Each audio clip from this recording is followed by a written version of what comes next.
What are some guys' secrets girls don't know about? Sometimes we use the stream of our pee to try and clean poop stains on the bottom of toilet bowls. Kinda good. I had a girl tell me that my haircut looked nice. I've kept that same haircut for 4 years since then. Just because we're in the shower for an abnormally long time doesn't mean we're jerking off. Guys like to have long hot showers too, you know. It's not that we can't take hints. We're just afraid of looking too far into something. If someone is flirting with me, I have the dilemma of, is she actually into me, or is this just how her personality is? Exactly. 1. Take the hint and it was what we thought. Good. Flirting successful. 2. Take the hint and I was wrong. Relation with her ruined. Entire group shames me until the death of the universe. Boners don't automatically mean arousal. That will never be said enough. Nice try, BuzzFeed. If you have a son, don't rush into his room and demand that he get up immediately to do chores or some sit. He definitely has morning wood and would appreciate not needing to hide a boner from his mom. Give him like 5 minutes. If you want something to happen between us, you gotta meet us halfway. If we're not making a move, we are probably doing our best to not fuck it up. When girls don't do anything and expect us to just take charge, like I got no problem long as I have some form of acknowledgement that you are down for that. Nothing equals no for me. I like hugs. You monster, I bet you like hand holding too. Facing degenerates SMH. The occasional longer stride to attempt to inconspicuously adjust our balls. If inconspicuously means doing some sort of Russian dance, then you're right. We can't move our penis without closing our butthole. You just made men all over the internet clench their S. That's power you can't buy.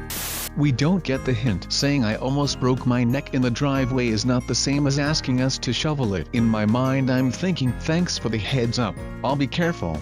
If it is hot outside, and you see a guy do some wacky dance, they are just unsticking their balls. You fool, you've destroyed us.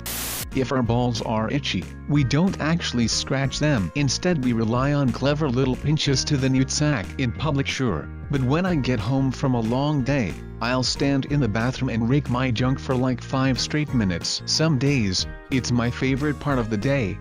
I'm not staring at you, I'm zoned out thinking about how I'd start a brewery in medieval England whilst my eyes just happen to be facing your direction. Guys also like to be walked up to and asked out. As a favor, I worked on a girl's car one time and got pretty dirty. Afterwards, she asked me if I wanted to come inside and take a shower. I told her no because I hadn't brought any clean clothes to put on after the shower. She just kinda giggled. Yeah, us guys aren't exactly too bright when it comes to reading between the lines. We desperately want you to toss us things instead of just handing them to us. The witch's kiss, when your dick touches the toilet bowl while you're taking a dump. Then there's Poseidon's kiss when the splashback touches your ass. Then there is Medusa's stare when you look in the mirror while rubbing one out because looking at yourself makes you rock hard. Our balls are slightly uncomfortable 30% of the time. Shrinkage. I was in the pool. Sometimes we want to not do anything cause our dicks get hard for no reason. Many all hate come to your chores having to be deflected with yeah in a minute while you wait. As a male HS teacher, I both hear this all the time and have sympathy for the boys. Billy, please write your answer on the board. Just a minute MR. Pup HD. Gotta find my homework. He's not fooling me. He knows he's not fooling me, but part of the guy code is to mutually pretend that I'm fooled. It's actually not always so easy to get an erection. Sometimes he's tired, or he's nervous or worried, or he's on meds that make it difficult. Antidepressants are notorious for this, or any number of things. The stereotype is that men are always ready to get up and go, but this is far from true. So don't expect it, and don't be offended when his dick doesn't want to play, even if he does. The desire to touch the top of the door frame is a primal one. I can't understand it, I just do it. Well, slap my tits and make me a man, because I, a tall woman to enjoy touching the door frame. He shivers. I've never felt so connected to my fellow man than knowing every guy in the world understands these 2 words. Only weirdos choose to piss in the urinal next to you when there are plenty of open urinals along the wall. Also, if we have to use the toilet to piss, we tend to piss on the side of the bowl to make less noise. Whisper piss. Our aim isn't bad, it's just sometimes a weird spray. There's bloom. Adjusting your dick upwards towards your belly button when having a boner in public in order to hide it. Having a boner doesn't always mean you're turned on. When you ask what are we thinking about and we say nothing, we really mean it. Never underestimate a guy's ability to not being thinking about stuff at all times. When people come crying to us, our first inclination is to fix the problem. Since this is, often, not possible, lead with something along the lines of "Can I vent for a minute?" or anything that signals to us this is just a time for active listening, rather than a problem-solving session. Your chances of getting what you want out of us are infinitely higher if you tell us directly. A lot of guys answering right now are on the toilet enjoying some quality time with Reddit. The bathroom is an experience for many men. Morning wood can be cool for wake-up sex, not cool if you have to pee. We have to do all sorts of acrobatic maneuvers to pee. I myself like to do the Michael. Compliments will last for weeks, months, even years. Guys are crazy for a simple "you're hot" or "you're really handsome" or something with their personality or looks. Edit. Goal. I've been on the toilet for 30 minutes but I am actually pooping. We're good at seeing your signs that you're into us. We're good at seeing intentional signs. We are great at seeing desert-like mirages when in fact you just loaned us a pencil.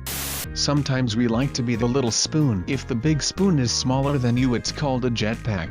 I spent an hour or so this morning reading about fighter jets, then dozed off and dreamt that I was a pilot. Then I remembered a cool folder I had once with a T-Rex flying a fighter jet on it. I laughed out loud at that memory, and when my wife asked why, I said not to worry about it. Then I laughed again because I thought about a T-Rex trying to fit in at flight school. My wife and I are now fighting because she thinks I am hiding something. We are really not that mysterious. Sometimes we're just laughing at a T-Rex trying to take notes on wind speed and lift.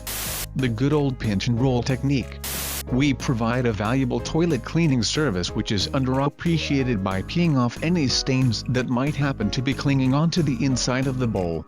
Just because I got pee on the wall, doesn't mean I'm being lazy. It's because it decided to come out a different direction than where the hose was pointed. Edit. Just to clarify, I did clean it up, but at 6 in the morning sometimes you miss a spot. The good old fork in the road. If you want something, just ask us. We are task-orientated. Saying, "I'm cold," won't always register to us as, "I need a blanket, can you get me one?" And if you're mad at us for something, just tell us and we will probably stop doing that thing if it's realistic. Don't just fester in your anger for days and wonder why we don't care. We do, we just have no idea what you want us to do. If we have a goofy hobby and you take interest in it, even the slightest, we love it. I'm a big gamer, and my wife, who also games but not the same ones I play, will often watch what I'm doing, ask about the game, and generally take an interest. Her saying, "Oh, are you looking forward to Anthem?" is really cool, and I appreciate her interest. It's be so easy for her to pay no attention, and her doing so makes a big difference.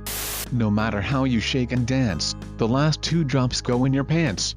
We really do think your hair is good. It looked good before and after you got a haircut. It looked good curly and it looked good straight. It looked good when you woke up and when you made it. As long as it's shaped like the hair we gave girls on stick figures when we were 5 years old, we think it looks good.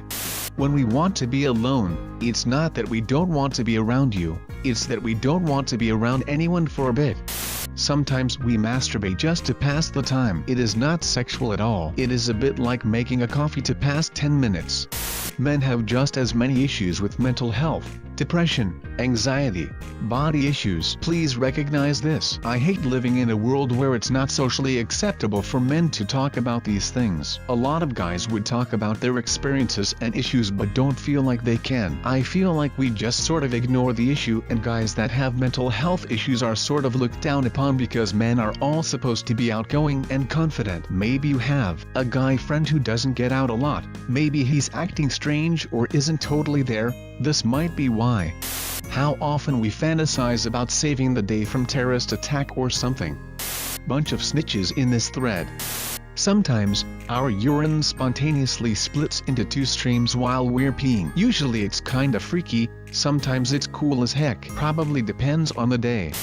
Guys like to be complimented too. Nothing makes my day more than having someone compliment me about something random like my shoes. Someone told me I had cool shoes 6 years ago and I still think about that sometimes. Men can have eating disorders and body positivity issues too. I've struggled for years, and yet the few people that I do open up to about it just write it off as a phase or just forgetting to eat once in a while. But when girls come forward with the same issue, it's immediately addressed as a serious matter, and when the issue is talked about on a larger scale, men are rarely, if ever, included.